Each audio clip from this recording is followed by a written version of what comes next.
feel like your script looks good on paper, but like when you say it, it's like, oh my gosh, what is happening right now? Listen, just give me an episode's worth of time. I can't even tell you how long this is going to be. But listen, if you give me an episode worth of time, I promise you that I will teach you how to use the script, but not be the script in a way that helps you feel more like you and still get solid yeses. And if you just hit play, hi, I'm Genevieve Skory. I'm a former sales executive for a $350 million brand. I've coached thousands of women for decades, and I have seen the good, the bad, and the ugly of female selling and entrepreneurship. And I have such a huge passion for your projects and making sure they get off the ground and get you what you want that now I'm a straight talking sales coach for women who want the growth without the gross. This is Fix This, Grow Fast, and you are tuned into part 2 of a series where we're talking about how to be authentically you and still get the sales that you're looking for. And today we're talking all things use the script, just don't be the script, sister. So I'm telling you, today, we are hitting it hard because it's not that scripts are bad, because scripts aren't bad. It's how you all use them. Like you just read them. And that's not the point. Scripts aren't bad.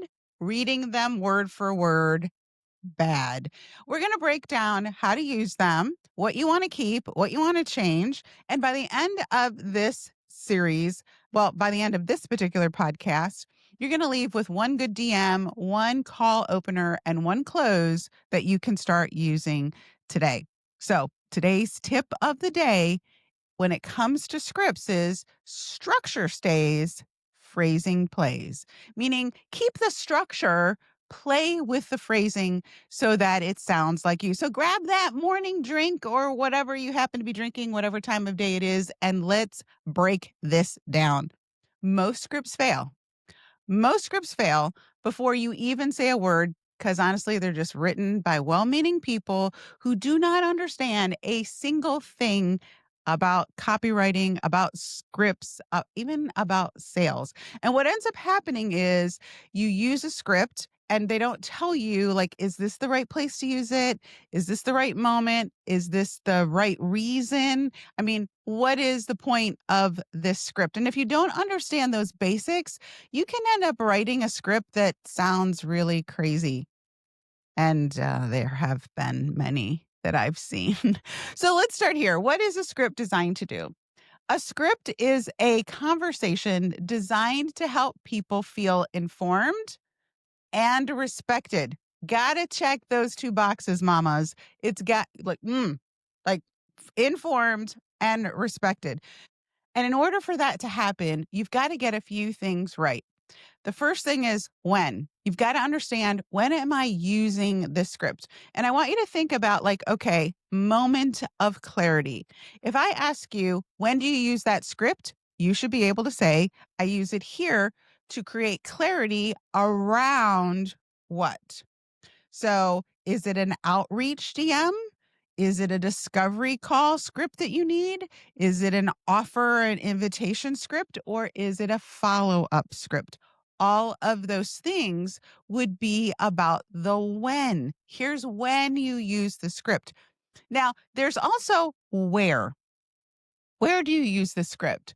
So some scripts are emails. Some scripts are better used as voice notes. Some scripts are, oh yeah, the phone still works, so a phone call. But a lot of people use DMs. And here's the key here. If we're talking about making sure that your prospects always feel safe engaging in conversations with you, you have to use the channel where your authenticity, and say that 10 times fast, where your authenticity comes through the best. I don't love DMs. I personally prefer voice notes, Zooms, or some sort of recording where you can see my face, you can feel my heart. Like, I'm not leaving the interpretation of the message up to you, which is why I don't love DMs. But some people, listen, you're into DMs, you're into emails. That's cool. Just pick one, lovey, and then decide, like, this is the way I roll. So if somebody tells you, well, this is absolutely a phone call, it's okay to go, phone call's not for me. Not for me. That's totally okay. Because if people experience you through DMs the best, that's the method you want to stick to. Then you have to understand, why are you messaging the person in the first place? What is the intent behind this script? So, am I trying to clarify something? Am I trying to help them with something? Do I want to invite them to something? It's the outcome that you have to think about in advance. So, what is the outcome that I want from this script? And guess what the answer is not? It is not to get them to buy something. Like, this is major red flags when it comes to scripts. Keep the conversation clear and respectful. And hear me when I say this, you must understand, your job is not to control anyone. So if you ever hear a script and like, oh, we're going to make them do this, red flag. Now, all of all of this conversation is about, how do I not feel salesy? And the answer is always authenticity. But what people struggle with is, how do I make it authentic? So in our last episode, we talked about your authentic sales DNA, and DNA standing for distinctive, natural, and authentic version of yourself. If you caught part 1, awesome. I would recommend that you go back and listen to it. But if you didn't hear episode 6, I went ahead and put that link in the show notes so that you can go back and listen to it. So the D for DNA stands for your distinctive traits. These are the things sometimes that we try to, like, script our way out of because somebody says you should show up like they did. The truth is that people are attracted to you because of your distinctive traits. It's those little things that people notice about you, and honestly, that they like about you. Maybe it's your steadiness. Maybe it's your calmness. That's not me. Maybe it's your humor. Maybe it's your directness. I will tell you, there was a long time that I was taught, like, hey, you're just too bossy. And I'm like, I like my bossy side, like literally like my bossy side. And my bossy and direct side attracts people. Are you feeling me? That attract the right people to me. I don't sound like me when I try to dumb it down, when I add too much hype. Like, if I were like super hypey, you'd be like, ugh, I don't even want to listen to her. So you've got to understand what your distinctive traits are. The next part of your DNA is your natural communication style. How do you explain things best? Now, you know this when you talk to your girlfriends. So if I was going to tell my girlfriend about my vacation, what communication style am I going to use? Am I going to tell a story? Am I going to give them a step-by-step accounting? Do I use data? Is it vision-based? Every one of you have a main and a secondary style of communication. You want to lean into those styles and use them regularly. The third thing is your audience match points, or something we call value congruence. This is where you and your audience have this match set of values, and they feel connected and trust you because they're like, hey, we're the same. This could be things like, I'm a straight talker. Right? I'm a straight talker. If you're a shrinking violet, maybe you don't like my approach. If you're someone that's very egotistical, you might not like my approach either, because people like me don't like people to tell me what to do. So I get that. Maybe you're a family first kind of person. So if somebody's really pushing you to like shove your family aside to do this first, that's not gonna, that's not gonna vibe with you. Maybe you're into sustainability. Maybe you're into like a calm, authentic approach. You all have your own audience match points. And the problem with most scripts is it never takes your personal DNA into consideration. And when you speak from these 3 traits, your buyers feel safe, they feel seen, and they are more likely to buy from you faster. This is your secret edge. Your personality Your personality is your secret edge. And when you use these things, you can't help but not sound salesy. But you do need to identify these three traits and use them over and over and over again. Now, if you're new and you haven't figured out how to determine these, I will also drop the link to my free Authentic Sales DNA guide in the show notes for you so that you can take 10, 15 minutes and figure those out. Put them on your wall. And remember, this is me, and I'm excited and proud of these things. So now that you understand the when, where, and how component of using scripts, and you also understand the importance of your DNA, your edge coming through, let's apply those to script making because it's not just a matter of follow step 1, step 2, step 3. I can't tell you how to fix step 1 unless you understand how step 1 relates to your DNA. When you apply these to your scripts, I am telling you, you're going to have a ton more impact. Your customers are going to feel valued, and you're going to feel really good about offering help without the ick. And the truth is, you don't need 100-line scripts. Like when I have seen all the scripts. I have seen sleazy scripts. I have seen scripts that look like novels. I have seen long, annoying scripts. I've seen short, direct, spammy scripts. The truth is, you don't need hundreds of lines. You need 5, count them, 5 clear sections of your script. And I want you to understand these 5 sections so that you understand 1, how do I put together my own scripts? 2, how do I take a script that was given to me and make it my own? And lastly, how can I use this so I don't sound weird? And this is what I mean by use the script. Just don't be the script. The framework is really simple. It's an acronym, OCAIN. I wish it was sexier than that, but it's not. OCAIN. OCAIN. It is open, clarify, align, invite, next step. If your script doesn't have these 4 things, friends, it's not a script. It's rambling, it's noise. And the truth is, honestly, I'm going to say this like we're friends. It's spam. Gonna take a sip of my coffee. Because I know that hurt.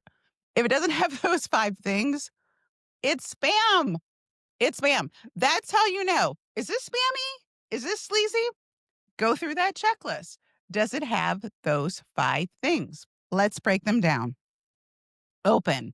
The job of the open is to provide context. Hear me. So that you do not sound random. You sound personal. This is a mistake commonly made. There's no context in the opener. It answers the question, why me? Why now? And there's typically a trigger event. So something happened that provides the context for this script. So if you looked at this, an opener is context plus warmth and often permission. Permission. So you got to provide some context. I am sending this to you because, and you don't say it like that, but like I will provide a little framework for you. But a lot of times when I ask people, why are you using that text? The answer is, I don't know. I don't know. I was just told, send this to 15 people. And when you're told, send this to 15 people, 20 people, 100 people, or whatever, and it's random, you are now spammy because there's no context. So if someone gives you a script and they say, use the script, you should be able to ask when. When do I use that script and in what context? So remember, it's context plus warmth plus permission. Because your goal is always safety. I want them to feel safe connecting with me. So context could look like a post they made, a comment during a conversation in person, an upcoming deadline. Hey, summer is coming. Kids are going back to school. Those are deadlines or some sort of milestone. Someone's getting married, someone graduated, somebody's connecting about a holiday. Like what are these milestone moments? In other words, in your script, you need to be able to say why you were reaching out at that particular moment. I think for some of you, you could actually stop right now, don't do it, and be like, oh, that's my major problem. Like, I don't actually ever provide context.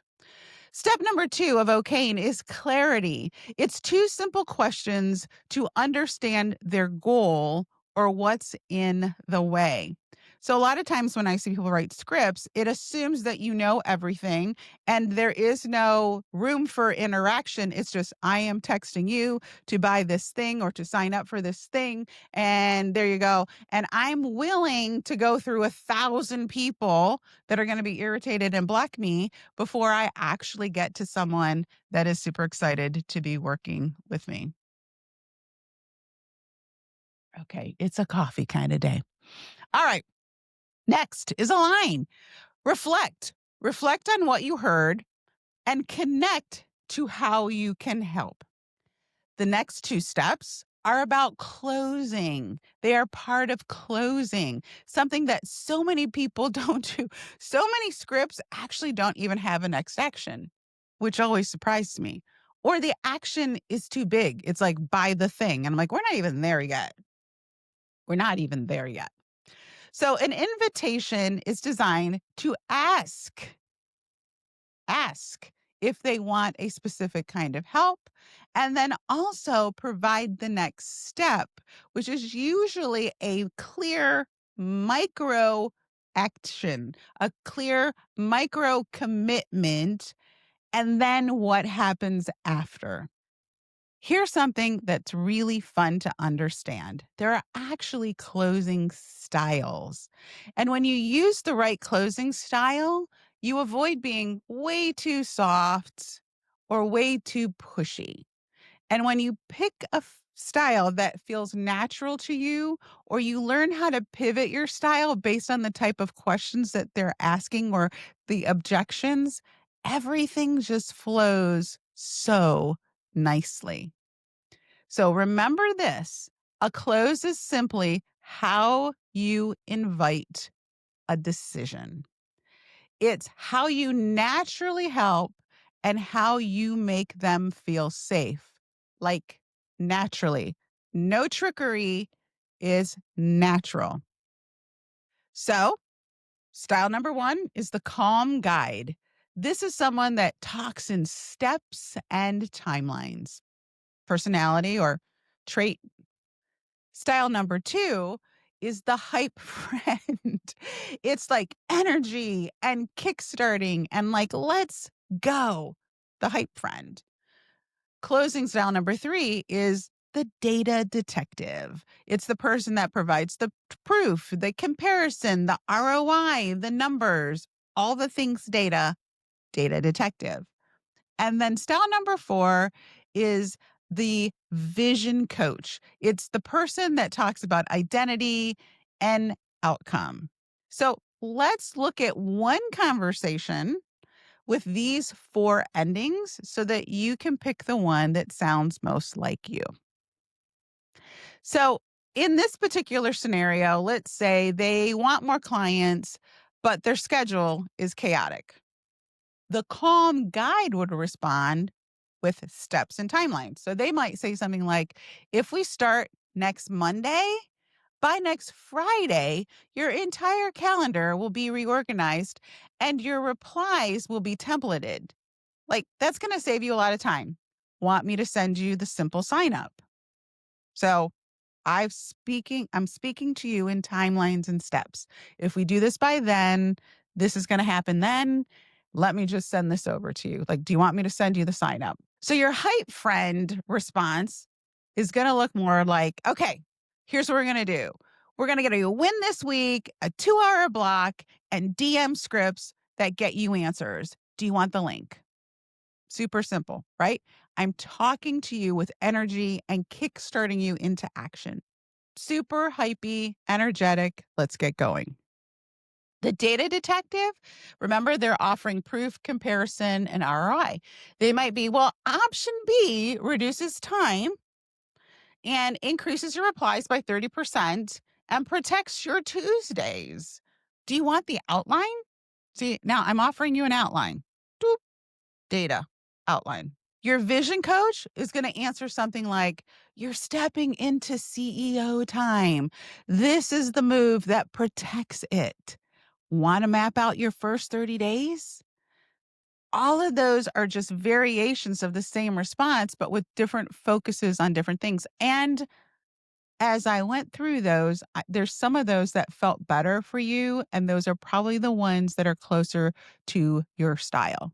So before you send any sort of script, walk through a couple of questions. Is the strategy clear? What's the point of this message?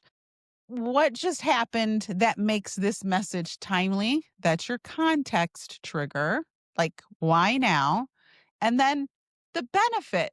What's in it for them? Why should they care? What in their life is going to get easier?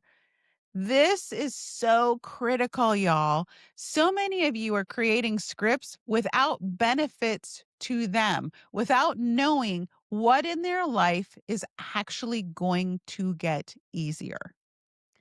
And you can see very clearly if you incorporate some of these into your scripting, the person is going to feel seen. They're absolutely going to feel like you understand them. And 100%, they're going to be like, yes, you get me. And I get your intention to help me, guide me, save me time, whatever the answer is. Now, if you want more detail on this particular framework and how to implement them, especially these closes, there's going to be a link in the show notes called Closing Styles. And I will send those over to you so that you get some really good examples and breakdowns of what this looks like using the OCAIN framework. We're going to play a little game now called Spot the Icks and How to Fix It Fast.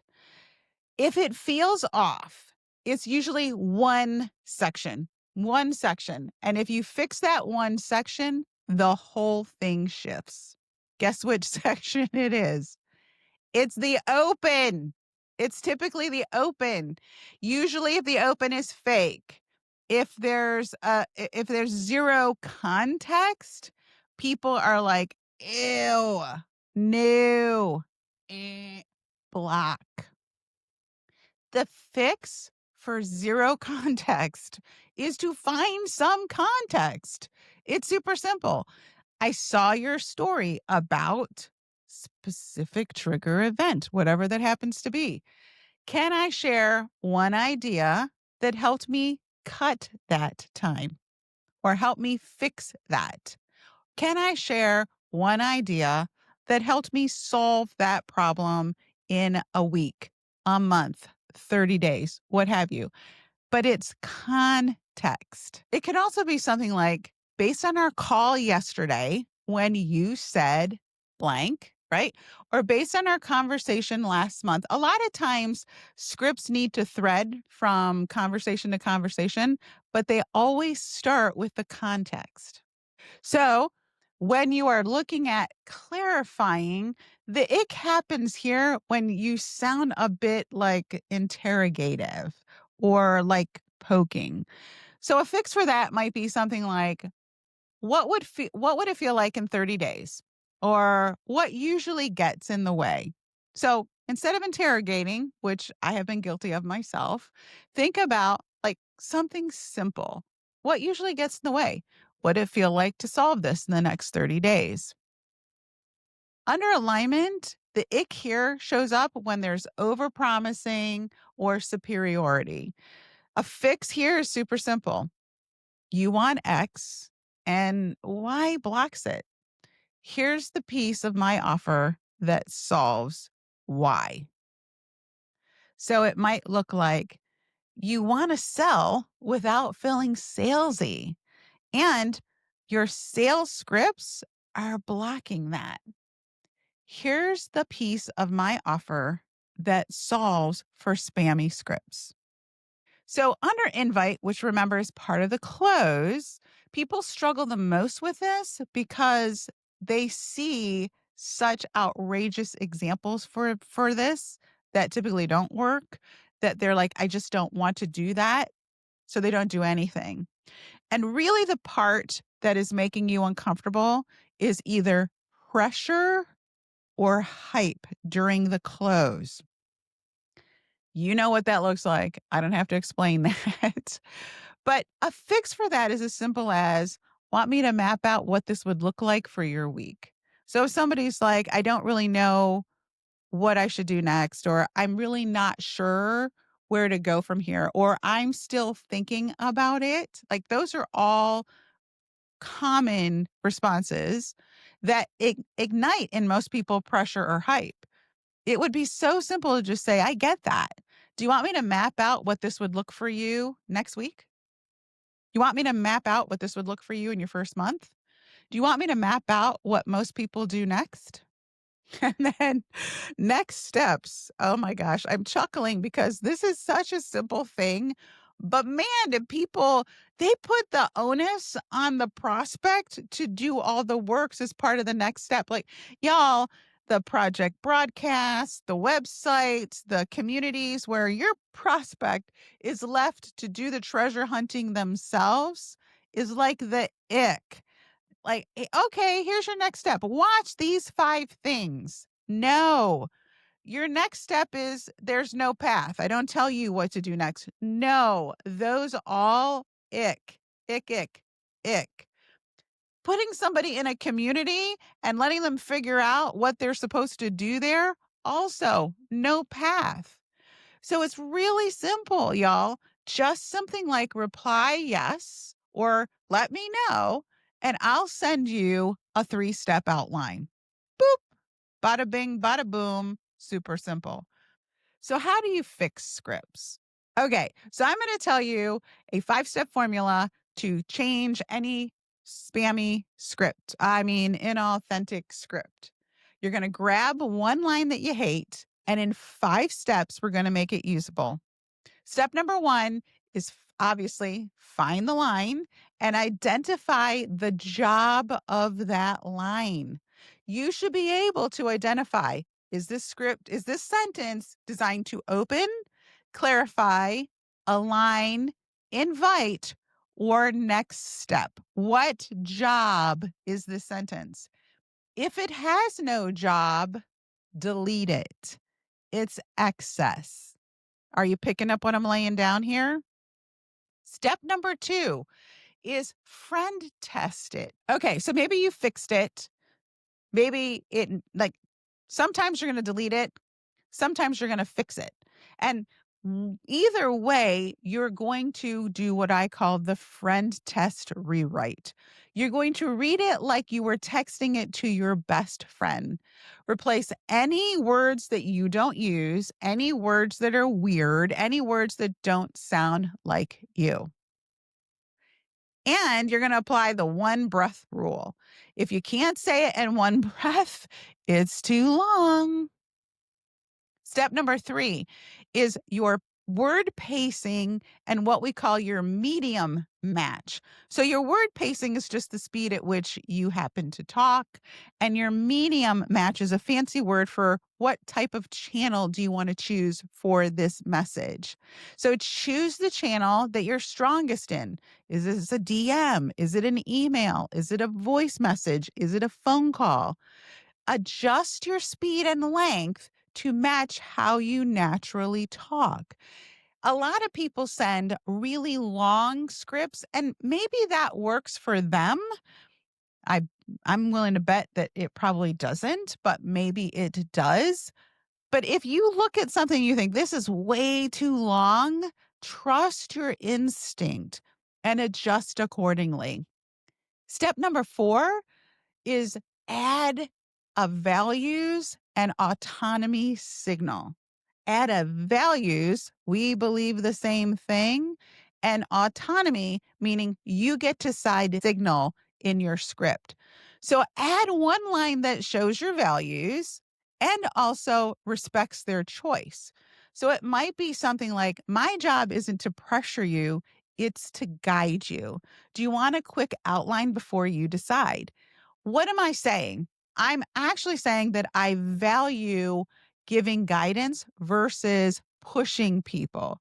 I'm also saying I'm giving you the choice. I'm not sending it over to you. I'm not just automatically going into the next step. I'm asking permission. Step number 5 is snap in your style. Add one micro story, one example, one you-ism. I have so many isms. And if you have been listening for a while, you know what they are. I say things like, listen, Linda, are you picking up what I'm laying down? Stop the bus. Get on the bus. The ship is leaving. The train has left the station. I have all kinds of things that if I were actually to write them on a piece of paper and say, who is this person? And you'd been following me, you'd be like, that's Genevieve. I actually once had a group of people who I love and adore make t-shirts out of all my Genevieve isms. I was highly complimented because I actually work very hard to create connection with my customers. So you want to do that same sort of thing. And by the way, I just did both of those things. I used my isms and I also told a little micro story to bring out the example. You might say something like, here's the simple plan I'd use if you were on my porch right now. I also say things like, let's grab a cup of coffee and have a little chat, right? Whatever it is that sounds like you. You guys, so many of you are at the right place at the right time and simply just sanding off too much of yourselves and sanitizing yourself for the sake of some script that doesn't sound like you, which is why our mantra is structure stays, phrasing plays.